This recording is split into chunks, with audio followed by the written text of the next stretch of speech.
And ladies and gentlemen, we are live. It is Monday, January, as if, yeah, it is Monday. No, yeah, I have, but it's definitely not January. It is June 20th. This is the Voice of Reason podcast. My name is Sean Phillips, and as always, I am joined alongside my two co-hosts and brothers, Mr. Andy Van Beber and Travis Kirkendall. Gentlemen, how are we doing this evening?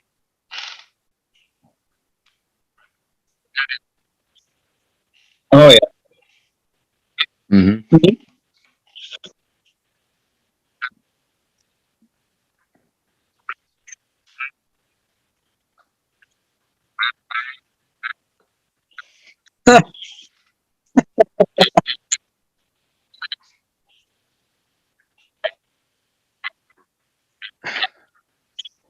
Oh yeah. The stories No. of a mutual friend of ours who was Sean's roommate.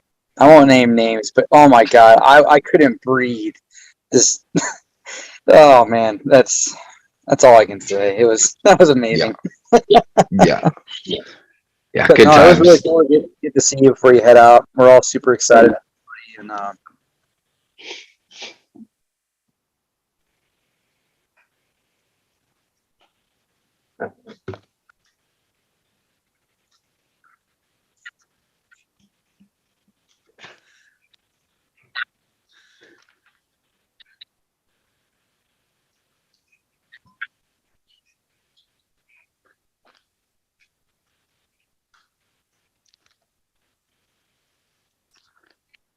Yeah. No, it was definitely good to see everybody.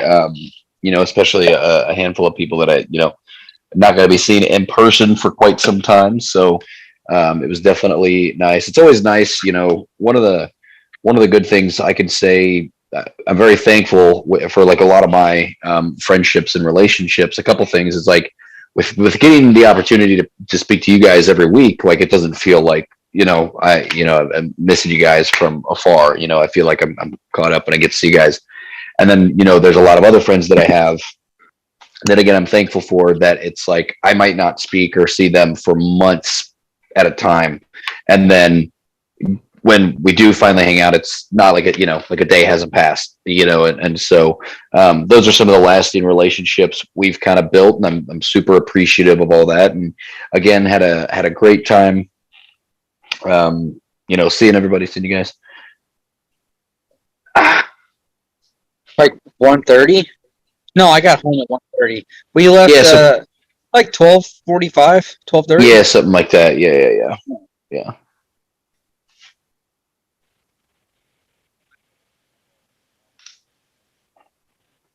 Oh yeah, no,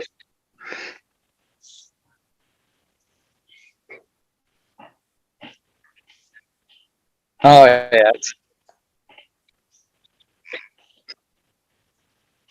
oh yeah.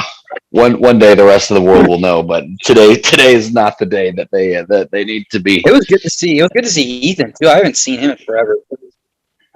Yeah, I no, always he's enjoy seeing Ethan. That was cool. Yeah.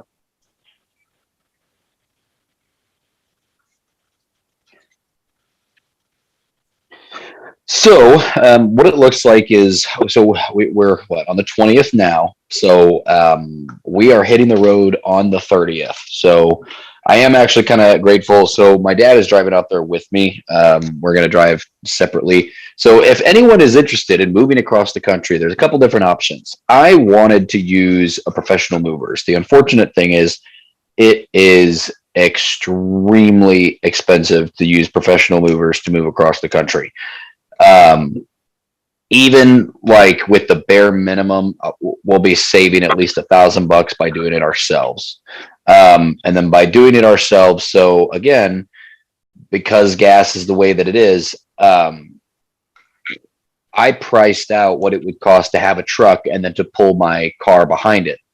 Just the dolly alone to pull the truck is like $500. So even with my Corolla, I won't quite spend that much in gas on the drive there. It'll be close. It'll be close, but it won't quite be $500. And then I also had to factor in if I was to add the car, the moving truck alone, I'm kind of downplaying it. Like there's on a high end, it's probably going to get 12 miles per gallon. That's on a high end. What we're avoiding Colorado. We're avoiding all that. We're going south. Yep. That's nice. Yes. And so by doing that, that helps us out a lot. And so what we've decided is instead of just like long hauling it, we're going to do a couple stops. So we're going to stop in Oklahoma City, and then we're going to do a pretty long leg. We might stop and get lunch with some family friends. And my dad is an old college buddy. He hasn't seen it in a couple of years in Albuquerque. So probably stop through there. I might do my, every time I'm in Albuquerque, I always stop at the Breaking Bad house and pay my respects. And then we're going to continue on. And we were thinking about staying in Flagstaff that second night. And then that way we would have about 6 hours left on the trip. But then instead of arriving in California at like 3 a.m, we'd arrive around noon, the next day. So we're just probably going to do that. But if we can make it work, my dad talked to a cousin of his that he hasn't seen in a long time that lives in Phoenix. So we could take that route. I just don't know how much time it would add to the trip or like mountains. So we're just, if we can figure it out, we're going to do that. But we're going to take 2 stops, then we'll roll into Hollywood, and then Dad's going to spend a couple days with me. I'm actually hoping, depending on how crazy that move is, and I'll talk about it kind of next week, and we'll know more. But if the shuffle isn't too crazy once we've got everything in, then Reverend Murray might join us for an episode of The Voice of Reason. Yes, there in person. That would be Murd. And Murdog. Thank you, KFK Kyle McGuire, for letting me know that I did not have my mic on the podcast, so you didn't miss much. I don't talk that much anyway, but there you go. And so, and then he'll fly out, and then I've got a couple of days to myself before the girls kind of get into town. So they're going to drive out. They're flying out later then. They're flying out a couple days later with Tony's dad, and that was just to spare Julian sitting in a car for 28 hours. It was pricey, but definitely worth it in the long run for all of our sanity. And then we'll officially be out there, and then it's just a matter of kind of getting familiarized with everything, getting work rolling, getting everything going. And so, and for our listeners, I don't know because I don't remember what day it was, so I don't think it was back far enough. But before we kind of dive into the show, one thing I want to talk about is I have been, again, extremely lucky and blessed with a ton of the people in my life. And I know we talk about on this show, tell your friends how much you love them, because it goes a long way. Huge. It's not even a testament. V called me the other morning at like 7 a.m. Just called me and said, "Hey, I just had this feeling from God. I needed to call you. What can I do to help you with this move?" And there was a couple big things that we still needed to get out of our house without skipping a beat. The next 2 days later, V drove up with his truck. We moved the big stuff out of my house. Took at least 6 hours out of his day just to help me out for this upcoming thing. So V, from the bottom of my heart, I love you. I'm so thankful for you. It really, really does mean a lot. So again, to our listeners, we talk all the time about, being there, being good people that know Andy know he's extremely good people. And so I just wanted to give him credit where credit is due. Thank you so much for your help and love and support for this move. And seriously, you do not understand the amount of stress those specific things were weighing down on my shoulders that I don't have to worry about anymore. Now it's all boxes in here. So again, thank you. Thank you a lot. So with that said, a strange thing happened on the way to the podcast today. Oh, what's that? I'm just saying that's the name of the episode today. A strange thing happened on the way. Oh, yeah. Well, a strange thing. I'll add one more thing. I got attacked by a bird today. So that was Jesus, dude. There you go. So I was leaving the gym. Julian and I, we went to my office, and I was going to do a workout, and she could just kind of watch Netflix. And so I walked out the front door, and I saw, and there were these birds were just all going nuts out front. I don't know if there was like a nest nearby or what. But Julian walked out. She was in the parking lot, and this bird flew right over her head. And at first, I'm like, maybe it's just getting crazy. Well, then it circled around and did the same thing to me, like Wow. even closer, like boom. And I turned, and it just like veered and just was coming right back for me. So I swung the backpack I was holding at it, and it flew up and again started to just circle around. Thankfully, I kind of like shoved Jam in the car and was like, I'm not trying to get my ass beat by a sparrow. It's Well, that book, The Birds, it's coming to life. well, Literally, I was texting the group of the people that work out there in the morning, like, be on the alert for the nest. I was like, I finally understand why people were terrified of that movie back in the day with that when Alfred Hitchcock directed yeah, it. man. Yeah, man. So nuts. You know, you were talking about the gas. Just a minor thing we can talk about before we can get to this interesting piece. I saw today that Joe Biden is expected to make a decision by this weekend that maybe give a gas tax holiday, which according to NPR will equal out to about 18 cents a gallon. So, Yay! but you know, if you guys were, so I watched Janine. Janine is my news source now because I get my stuff filtered through my wife. My wife is, and according to her yesterday at the UN, the Russian representative to the UN got up and stormed out of the basically, I don't know if it was the Security Council meeting or the General Assembly, but the representative from France, who I believe is the Secretary General right now of the UN, made a statement of, you are causing this worldwide price hike on food. You are causing this worldwide price hike on gas, all because of your actions that you are taking in the Ukraine right now. You need to stop.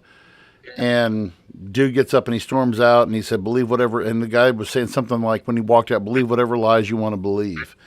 And I really am amazed at the level of how, and we're going to get into this a little bit more, but, and it's not just the United States. Everywhere you go, if you sell the lie big enough, if you can sell the lie hard enough, you'll get the people to buy into it. And I think there's probably that sector of the Russian population, just like there's that sector of the United States population, that when you have a larger than life person like Vladimir Putin who says, you know, this is here's the narrative and this is what's going to go forward, you know, people will believe it.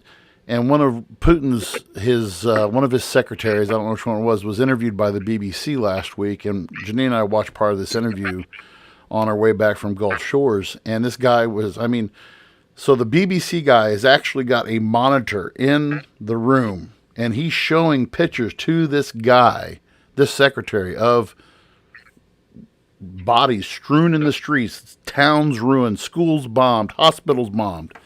And he said, this is what you're causing. He said, and the guy had the balls to say, how do I know you're not doctoring that? You know? And what do you say to something like that? How do you respond to a guy like that who is, well, I guess Putin has his name stored somewhere, but what do you guys think of something like that? There's two separate, this is kind of, I think something like this has been going on for quite some time. The whole like Western culture versus the Soviets and the communism. Like, I don't think this is a new idea. I think we're just seeing it come back alive. And the whole narrative of the gas prices and everything because of the war in Ukraine. We dived into this a couple episodes ago, especially with the oil. Yeah. I'm skeptical of if that's really the reason. I'm skeptical of it. Well, some evidence points towards it, but like you said, it's very easy to get people to unite, especially as something against Russia, because this is an idea that's been playing in our heads since since I was the Cold War. Well, yeah, since I was a child. Yeah. I think that it's also funny, and I wish I was making this up, but Janine tried to fact check this, and there's not real. So it's not a reputable news source. I don't know where Janine got it from, but she brought up and showed it to me. So Vladimir Putin is believed to have stomach cancer. I heard this. And so Vladimir Putin, whenever he travels, has a guy who carries his crap wherever Vladimir Putin he poops into this thing, so that like your TMZ types or whatever can't get in and do studies on his poo. That's interesting. I've heard that he had cancer that was like suspected. He had it before. They said he beat it. Well, one of the videos I was watching, they said like if you look at his face, he's like kind of like he's really sunk. It's really sunken in, and Janine studied it further, and upon trying to fact check it, she found this other site that said, well, he's already got a hand-picked successor if he dies. Have they said who it was, or we speculating? I don't know. I'm not. I can't speak to that because Janine said something. I think he is named, but that's just that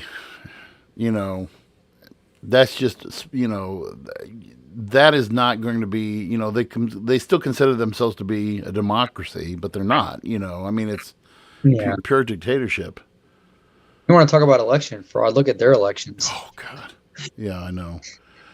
So, the interesting thing that happened, I guess, on the way, we were sitting around, and this is usually a conversation that we'll have Saturday or Sunday or even Monday.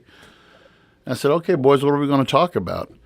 And we just said, let's just, fly by the seat of our pants like we normally do. And then Sean, I don't even know what time that was, Sean, about 4:00 that you posted that. So for those of you who haven't seen this yet, we're going to show you Eric Greitens. If you guys are familiar or not familiar with Eric Greitens, he was the governor of Missouri. Oh, is this the? Yeah. Okay. So he was the governor of Missouri. They started to go through hearings about him. He was believed to have domestic abuse, beat his wife, beat his kids. He had a thing against him that he had made sexual advances on his hairdresser, and he had taped her up in her basement, and he forced her to have oral sex on him. He misused funds that went to some kind of charity, and he used them illegally towards his campaign. And the deeper they went into this thing, so he stepped down, he resigned. Well, he gathered his senses and everything, and he's running for the U.S. Senate seat for Missouri. I guess it's going to be for Roy Blunt's position once he steps down after this election. So this is the campaign commercial that was released today, and it was being reported on as quickly as 3:00 today. So we'll show this here real quick, and then we'll talk about it.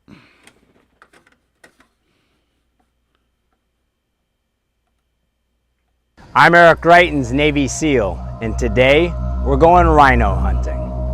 The rhino feeds on corruption and is marked by the stripes of cowardice.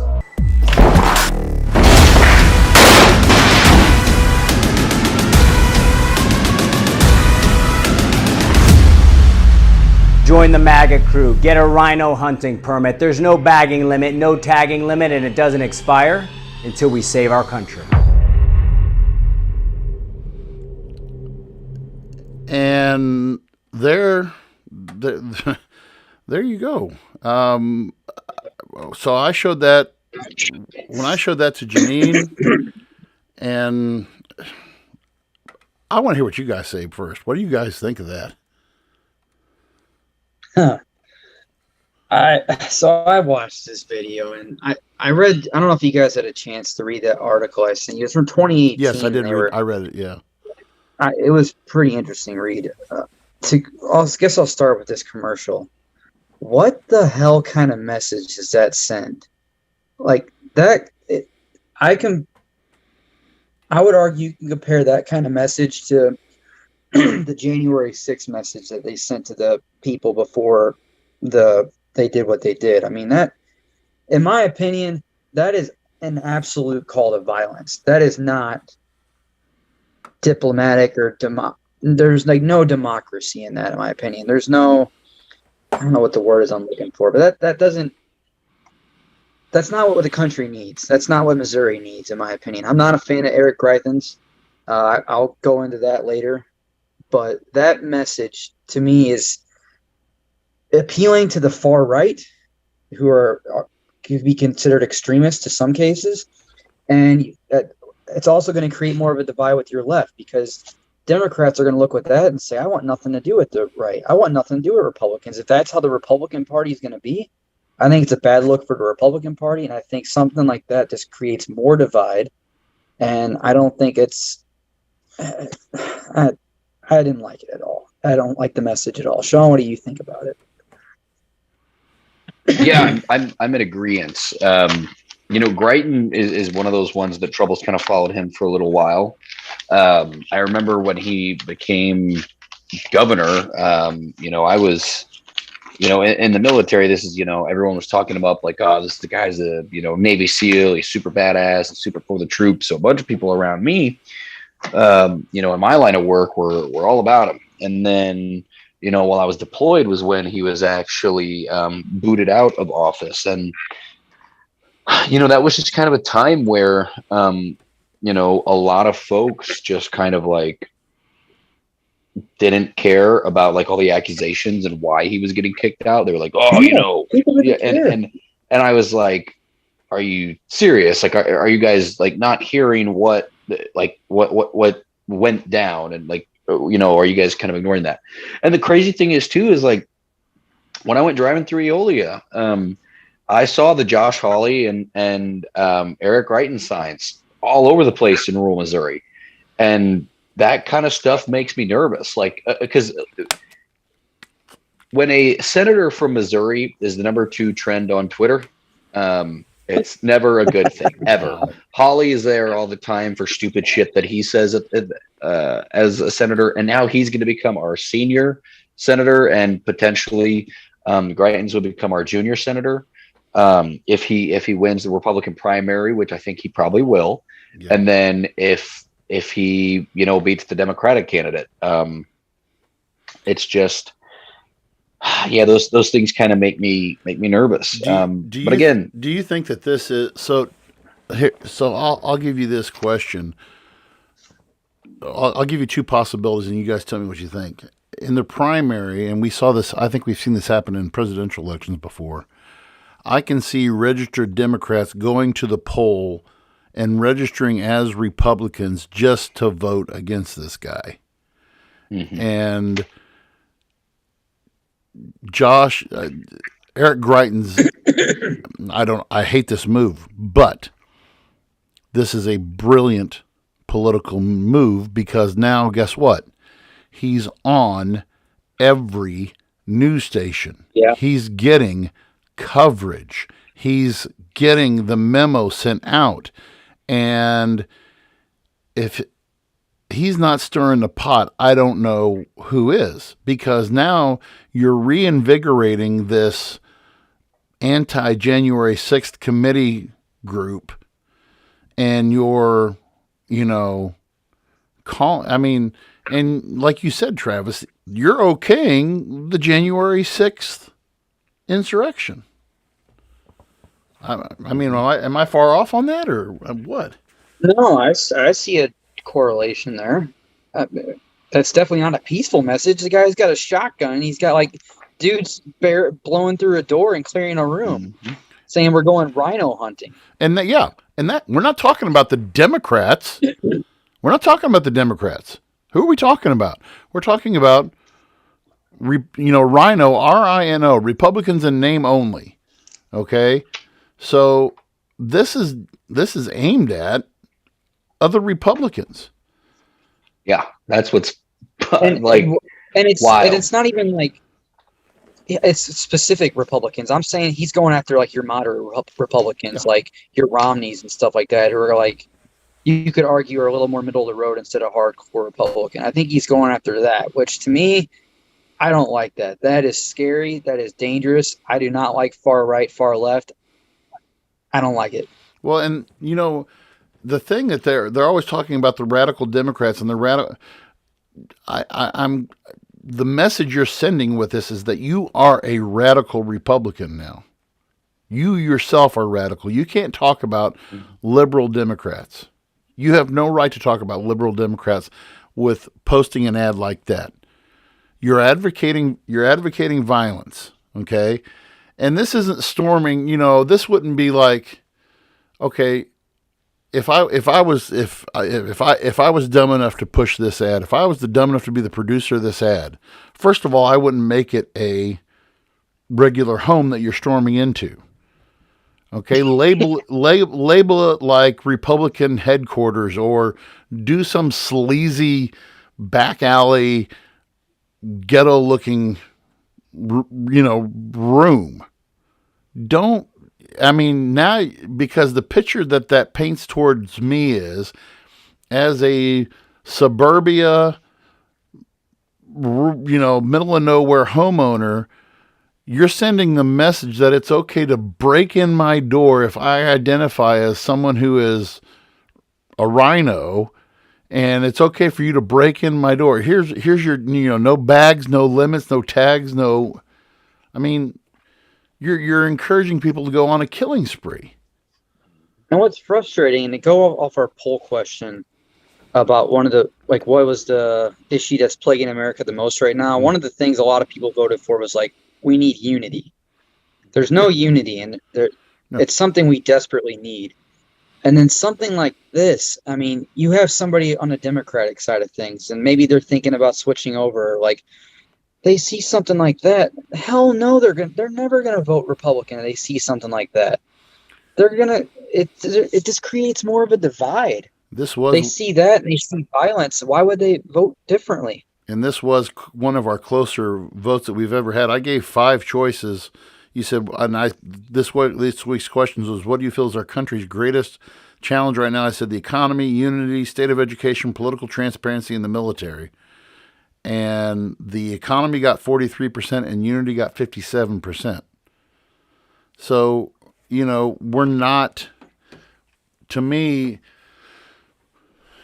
as an older, I'm not old, but I've now been a part of, 4 decades. Okay. And we went from this where we thought, and of course I was born, whatever it was, 4 weeks after with the full withdrawal from Saigon. Okay. And so I wasn't alive for the peace and all the peace demonstrations and all this stuff, but everybody thought we were on the edge then. You had the hippie generation and you had the political establishment, the man, okay? And those people that was the generation that was those were the baby boomers when they were teenagers, the hippie movement, and you move forward. Okay, now we've went into this new kind of a moderate phase with Reagan, and Reagan ruled the 80s and the Republicans ruled the 80s, and it was it was true conservatism, and it was political, it was economical, fiscal conservatism. And then we kind of started taking this go into the 90s, and we started taking this veer to the left a little bit, not too far left with Bill Clinton, but we started taking a veer to the left with Bill Clinton, and we started to see more socialistic patterns.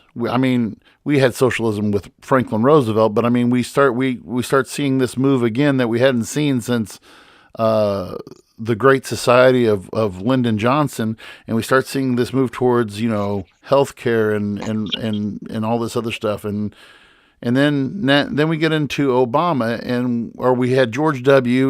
With 9/11, and we probably had what I said before, our last true phase of unity. And then we went into Obama, and people went, pardon my French, but went batshit crazy because we had a black president. And then you had this reflex.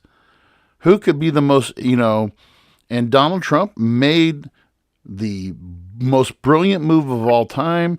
Let's play to the common denominator. And the common denominator was fear of change, was fear of I'm going to say it, a fear of a black-held White House, and a move towards progressivism.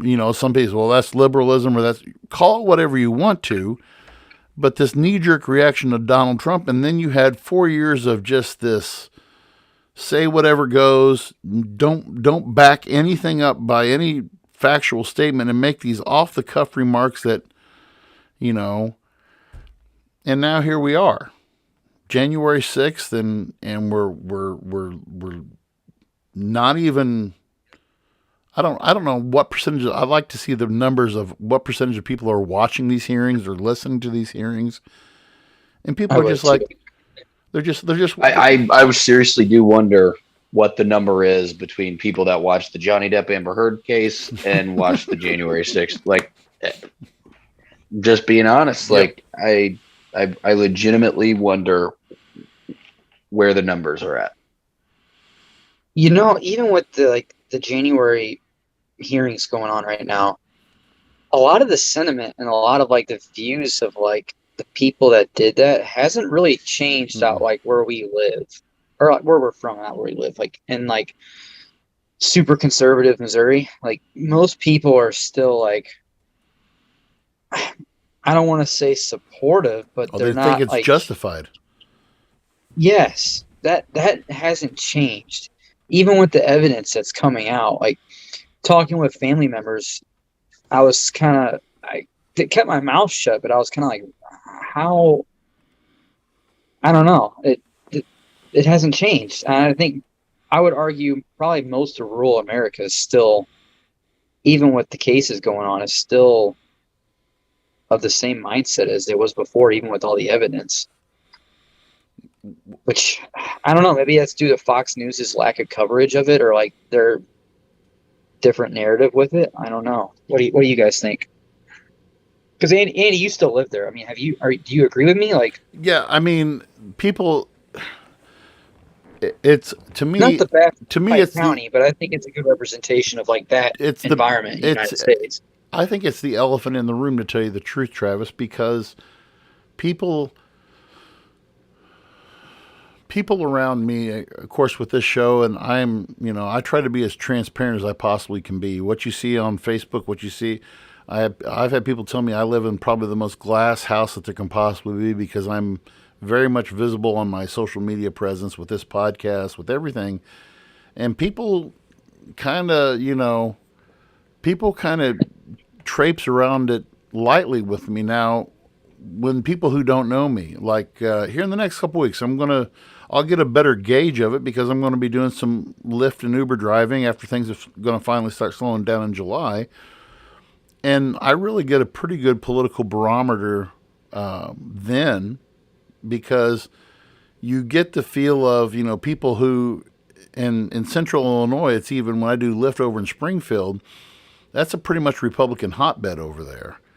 And so I'll get, my kicker will be, man, what about my conversation starter usually will be about the price of gas, and people will be, and that's where I'll get my feel for it. And it's a great opener, yep. Yeah, and I mean, people open right up, and right immediately that it's, where people are at. And I think that people around here look at this and say, well, it was justified that, we got quite a bit of feedback last week from the podcast. I reached out to a lot of my super Trump follower students, and I said, hey, watch the podcast. And I sent them the link. I said, tell me what you think.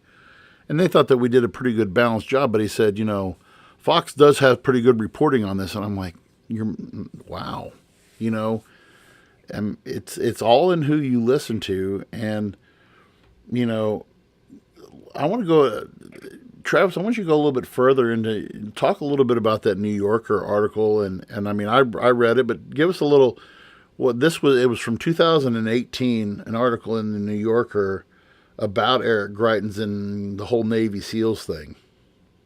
Yeah, I found this article, and it was actually pretty long, but I read the whole thing. It was interesting. It was. And it kind of talks about Eric Greitens, how he kind of started out, how he kind of delved into politics. And what I found really interesting and what really red flagged me about him was it mentioned multiple times how there was a group of Navy SEALs in the community that were like reaching out, trying to like warn about this guy and like talk against him for some of the things that he was saying and doing.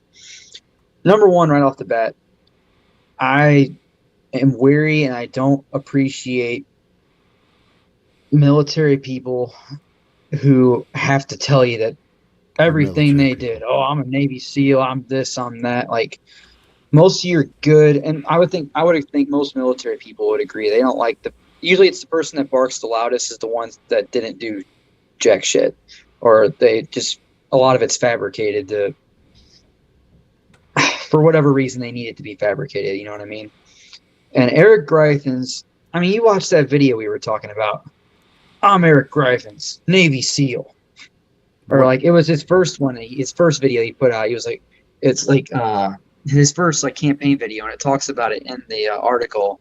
It was like, he was kind of, I haven't seen it, but I know it says, it pops up like Eric Greifens, Navy SEAL, conservatism. And it's just in your face about his service and stuff like that. And this group had tried to reach out and say, look, like, this guy, we don't appreciate him. He didn't do jack shit overseas. He tries to make it out like he was some combat veteran or something, which he wasn't. He was never part of a combat tour, is what they said. Mm-hmm. And there was some controversy earlier in his career. There were some guys, he showed up to his unit, and there were some guys who were, I guess, doing drugs. And a lot of guys felt like he was a whistleblower about it because he went to his command and they all got charged, and a lot of them lost their careers from it. Mm-hmm. And he saw it as, well, I'm doing my part by maintaining the Navy's values and morals and stuff like that. But a lot of people in the community said, no, you should have handled this at the lower level. We should have handled this internally. And you went to the higher ups and people lost their careers for this. And I would agree with that sentiment. I could see that. But Blue Falcon ass. Well, yeah. Really, seriously. For those that know, Blue Falcon, fucker. And they traced it back to, and I was not aware. Of course, Eric Greitens was not on my radar, but I pulled up this article that you're talking about, Travis, and they said that after the killing of Osama bin Laden by SEAL Team 6 in 2011, SEALs became full-blown celebrities, and Greitens rode that fame to speaking tours. He earned a spot on Time Magazine's 2013 100 Most Influential People.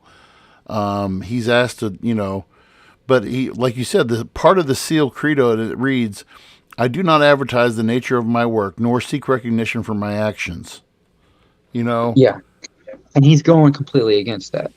Well, I mean, is there, so I'll ask you two military guys, is there that kind of code that it's just kind of an understood that you don't, I mean, because there's still, I still know a number of Vietnam vets who will not talk about the stuff they saw when they were in Vietnam. And part of it, I guess, is because of the fact of how rough it was. But, it's just, is there just this unwritten rule that you guys have, or what do you think? Maybe. I think most people are just humble about it. They don't feel the need to, like, I don't go out and tell people every day, oh, I served in the Army, I did this. I've met guys like that, and I just shake my head at it because I don't. At the end of the day, maybe this sounds bad. At the end of the day, people really don't care. I mean, it's just a fact. You're not going to go to the store and have people thank you for your service. Like, you don't look for it. No one really cares.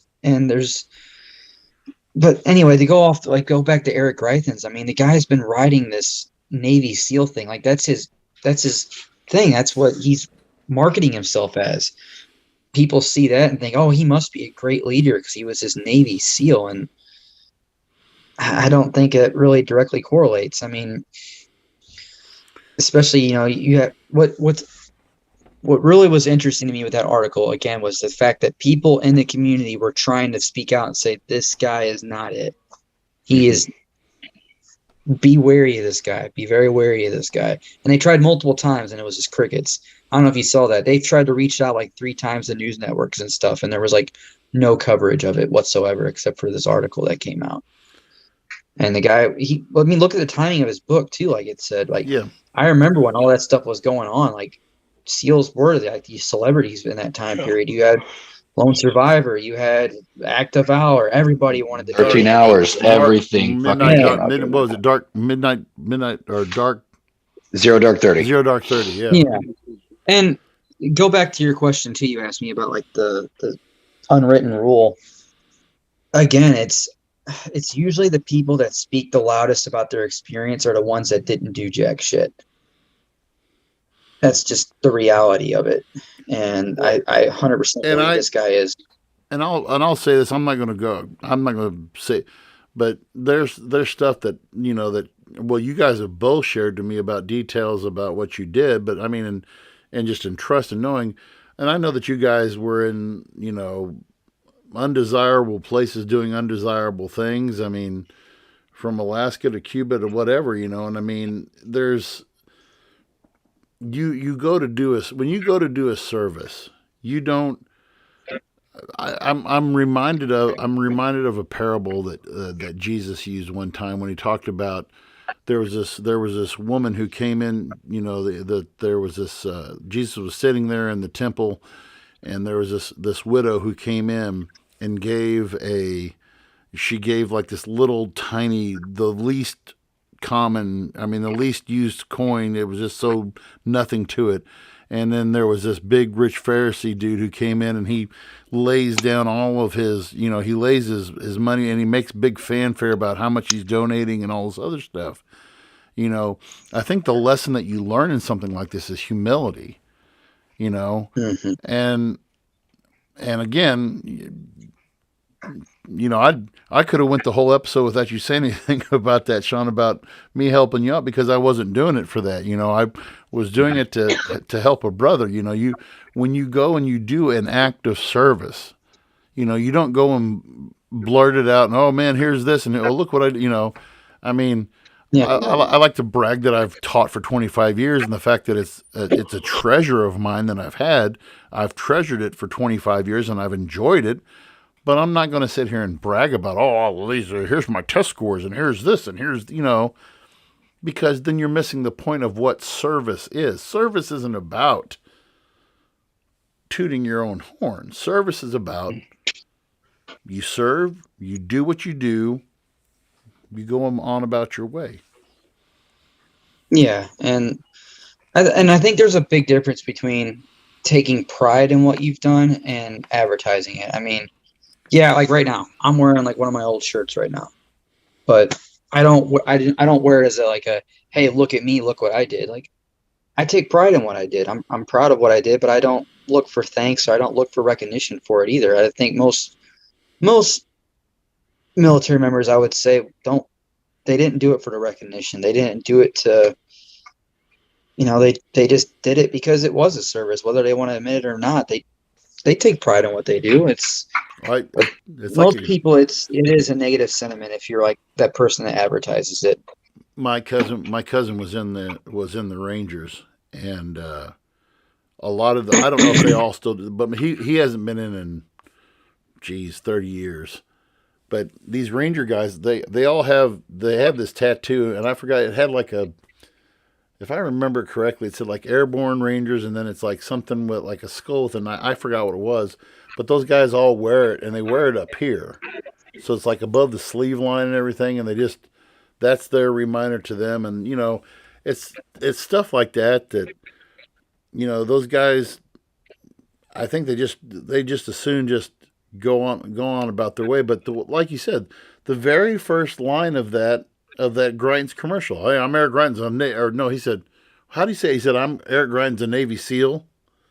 Yeah, something like that. It's like, what does that have to do? So exactly. So what does that have to do? You were a Navy SEAL. So what does that? Cut the whole bullshit of I'm a Navy SEAL for life. Like, get the fuck out of here. Like, what? So what? You're running for a public office. So yeah, I mean, so what does that say? What is he? So what angle is he trying to use by saying that in a political ad? It's a marketing aspect. People are going to vote for him because of it. I'm not your ultra conservatives are going to look at this guy like, oh, hell yeah, he's a real leader. Is he? I'd tell you what, and I've been going up to the Missouri Capitol once a year for the last 20 plus years for the Missouri State Teachers Association Capitol Day. We go up and we visit and I've met literally hundreds of representatives from the Missouri Capitol. And I'll tell you who I feel are the best people of representation. Guys who are farmers, guys who've been in education, guys who have been in, not high-powered lawyers, but guys who have served their time, like Alex Ellison. I hope to see Alex Ellison one day in Jefferson City. I would love to see him in Jefferson City one day. But then you have, we've had Representative Perkins on here before, I'll go out and say it, he's not afraid to toot his own horn. When you look at your role as a representative, you don't look at it as a power play or I'm powerful or I'm somebody. The guy that I can't even remember his name, the guy we had before Chad Perkins, I can't think of his name right now, but that guy gave me whenever I needed something, hey, just call me. Here's my number. Here's my personal number. If you can't reach me in the office, call me here. And man, we come to the Capitol, bring your kids to the Capitol. I'll come to this guy came to my classroom twice, in the 4 years that he served, he came 2 times. And he stayed all day because my government classes at the time were on the opposite sides of the day. And he just wanted to talk to kids. Jim Hansen, that's what his name was, Jim Hansen. Were you guys there when he came and talked, or was that before? It's been a while. But that guy. Unfortunately, go ahead. Go ahead, Travis. I was just going to say, unfortunately, like that idea of leadership, the idea of servant leadership is completely dead in politics. I think it's at the federal level, at the state level, even like your local communities. I don't see it anymore. That kind of like what you're talking about right now, I don't see people in politics like that anymore. I really don't. Like, especially maybe my view's biased because I was living in Chicago for 2 years and the aldermen there were just terrible. They didn't give a shit about the people in their district. But the idea of servant leadership is just, in my opinion, it's dead in politics. And I think people really need to start voting for candidates that actually care. Again, a guy saying, I'm a Navy SEAL. Do you think he really cares about you? Do you think he really cares about the people of Missouri? Well, and I mean, that flies in the face of, because your typical, I was watching, there's this guy on, I would recommend him. He's on Snapchat. This guy has a show, it's called Left, Right, Center. And so he equally picks on everybody. And he showed that he did the thing about Joe falling off his bike was pretty good. But oh, yeah, I forgot about that. he was just talking about this one time he was talking about election campaign commercials. He's like, and he reminds me a lot of Sean because he'll do some of these voices. He's like, here's your typical commercial. Here's me sitting talking to a group of policemen. Here's me with a hard hat on in the community. Here's me talking to a group full of kids, and these are the reasons why you should elect me as your representative. And I never really thought about that. And I did this one year. So it would have been my second or third year of teaching. So it would have been in the 2000. No, I'll take that back. Yeah, it was. It was in the 2000. So it was during the 2000 election. And I made this project, and it was make a political. I divide the class like up into 4 candidates, and so I made them to where when we did this unit on the president, I said, okay, I want you to design a political ad for your guy. I want you to develop campaign posters and buttons and what you're going to focus on. And we, at the time, the school that I was in, we had a media lab. So we had a computer that, you know, at the time could digitize. This is before digital cameras and digital phone cameras. And we went to, this one kid had connections to the Sikeston power plant, which is one of the largest power plants in southeast Missouri. And he had these connections to, so he said, okay, we're going to go, and he nailed it. We went to the Sikeston power plant. Kid's name, I want to have this kid on sometime too, but his name was Matt Sanders. And we go in there. He puts on the white power hat, and they're just walking, and we're doing it. There's no audio. It's just him talking in the background, and it's like him with this white, with his white hard hat on, and he's going around, and he does this. You know, they're sitting there talking. He's like, oh, they're pointing at this and they're pointing at that, and then he kind of just like, oh, shaking his head like this. And then, you know, then they get him now, like around this group of people. They're sitting at a table and they're talking, and he's just like, you know. And it was so funny that he nailed. I mean, kid got nailed on the project, but I mean, you know, when I saw this today, it just, I mean, in light of the shooting in in Uvalde. The January 6th, talking about the violence.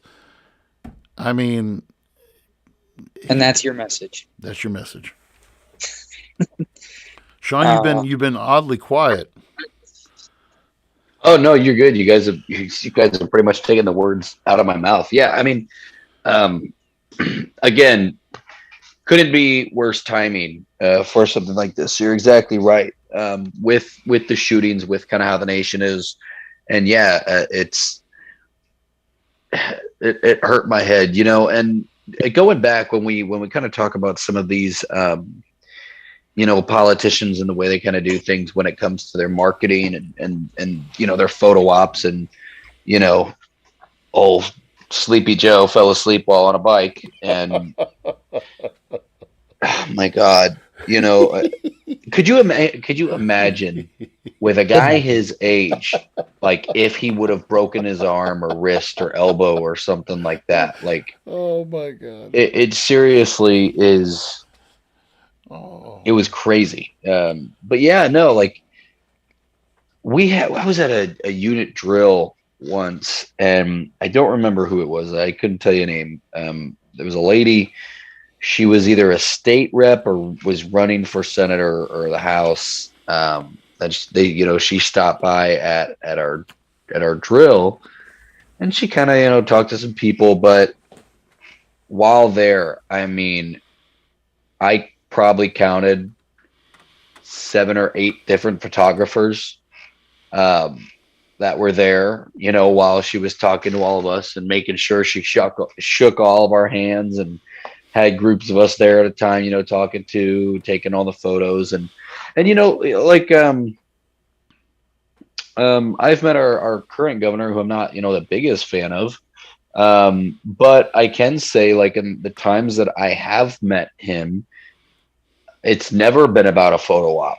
I've taken a photo with him that they, did ask for, but there wasn't a crew of people with it. Like, they took it on his cell phone, or a cell phone was what used it, and so I think some politicians, and again, Greitens, Travis, I like the way he said it. Like, Greitens not doing it for us. There's a lot of politicians that don't do it for us. Nancy Pelosi doesn't do it for us. There's a lot of politicians that know the nature of the beast, that understand what kind of monetary values there are, all these super PACs that they can get their in the head, and all these funds that they can dip their toes into and get paid for the bullshit. And that's why there's the issue with career politicians. They when they know how to play the system, they play the system well. And is he still getting, is he still in the process with these charges he's facing and allegations? That's a good question. I'd have to look into it. I'll go ahead and talk. I'll look at it. I'm just curious, if this is a current investigation, like an active investigation and stuff like that, how the hell is he even allowed to run for public office? If he was proven innocent, through the court system and everything, okay, whatever. But if this is an active investigation, or there's an actual court appeal for this, How is that allowed? So the Cleveland Browns paid Deshaun Watson the largest contract in NFL history, guaranteeing him $230 million while he had 22 active pending sexual assault lawsuits. Nothing surprises me anymore whatsoever with a lot of this stuff. And now it's up to 26. So it was 22. Now it's up to 26 different sexual assault allegations. And the highest paid player in football, guaranteed $230 million. So, again, if you're a voter, like, I can understand the frustration. I'm like, well, if I don't vote for Greithens, but I'm not happy with like any of the Democratic candidates, who do I vote for? And this is an episode I'd like to do sometime, like maybe closer to elections, but like, there's a third party. There's other people. If you could do your research on them, I bet they're more qualified than Navy SEAL Eric Greithens. and that's the problem. Is you're absolutely right. There are eligible candidates, and because they're third party, people write them off as if they never have a chance. But it's like the movie Ants, man, or A Bug's Life, right? Mm-hmm. When the grasshopper realizes, like, they have all this power, but then they realize, hey, there's a lot more ants than there are grasshoppers, and if they just unite, we're screwed. So they continue to pound that fear on those ants, and then finally the ants realize, hey, we can just straight up not do this, and we have the numbers game here. So it's the same thing. Like,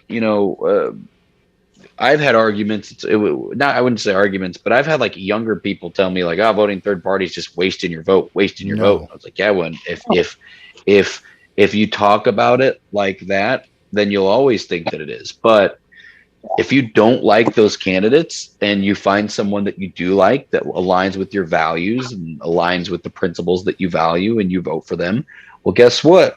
More people will start to realize that. And I think this upcoming election, if Trump is allowed to run, and if he does not receive the Republican, the primary nomination, there will be a legitimate third party contender for this, for this election. And then I think that by seeing that these third parties can play a factor, then I'm hoping that's where, these independents can start to come in, and these independents might actually finally have a chance. That might, it's all donkey and elephant when it comes to everything. It's like, it has to be this, it has to be this, it has to be this.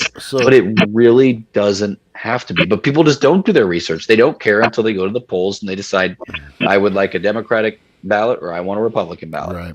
And that's about as much information as they get, and they check all the boxes instead of doing the due diligence and then just putting critical thinking into it. Yeah. Hey, they watch Fox News a couple times. They know. Oh.